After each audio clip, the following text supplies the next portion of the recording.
বাঘের ভয়ে কাঁপছে কুলতলি। আবারও কুলতলিতে বাঘের ভয়। বৈকুণ্ঠপুরের জঙ্গল, সেখানে মিলেছে বাঘের পায়ের ছাপ, আর এরপরই জঙ্গল লাগোয়া গ্রামে আতঙ্ক ছড়িয়ে পড়ে। সেই গ্রাম ঘেরা হয়েছে জাল দিয়ে, চলছে মাইকিং। বাঘের খোঁজে তল্লাশি চালাচ্ছে বন দফতর।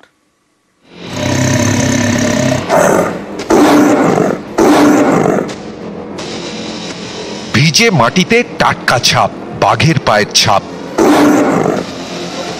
সুন্দরবনের গ্রামে আবারও বাঘের আতঙ্ক।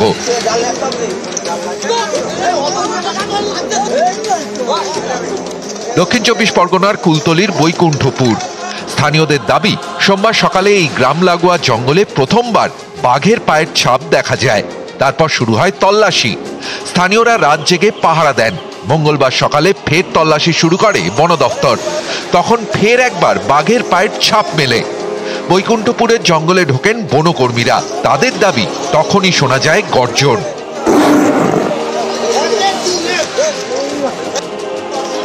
জঙ্গল লাগোয়া বৈকুণ্ঠপুর গ্রাম বাঘের ভয়ে কাটা।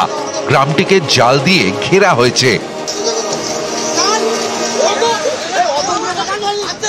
বাঘ তাড়াতে মঙ্গলবার ফাটানো হয় বাজি। গ্রামবাসীদের সতর্ক করতে চলে মাইকিং। বন দপ্তর এবং স্থানীয় পুলিশ প্রশাসন সমগ্রভাবে চেষ্টা করছে বাঘ থেকে পুনরায় তার জঙ্গল। বাঘের ছাপ দেখা যাচ্ছে। বাঘের ছাপ এসে পশ্চিম দিক থেকে এসে পূবের দিকে যাচ্ছে, পূবের দিকে ধার ধরে চলে যাচ্ছে, আবার দক্ষিণ দিকে যাচ্ছে। ষাঁড় মরেছিল, সেই ষাঁড়ের লোভে, ষাঁড় খেয়ে সেই লোভের জন্য বাঘটা এসছে এখানটা। পালিয়েছে কোথায়? এটা কি মনে হচ্ছে কারোর যে বাঘ গেছে? তাহলে বাঘ যদি চলে যেত তাহলে বন দপ্তরের মানুষ তো চলে যেত। খাঁচা বসে বাঘ ধরুক, নাহলে বোম ফাটালে কি হবে? বন দপ্তর থেকে কি করছে? সন্ধ্যের পর তল্লাশি বন্ধ, এবার রাত পাহারা। আমরা আজকে এখানে ফেন্সিং গুলো দিয়েছি এরিয়াতে। কাল থেকেই আমাদের পেট্রোলিং গুলো এখানে হচ্ছে, রাত্রি থেকেই। এরপরে আমরা চেষ্টা করব কি ওকে মুভমেন্ট করানোর চেষ্টাটা করব। মুভমেন্ট করলে, নিজে চলে গেলে নদী পেরিয়ে, তাহলে তো জঙ্গলে চলে গেলে তো তাহলে তো ঠিকই হবে।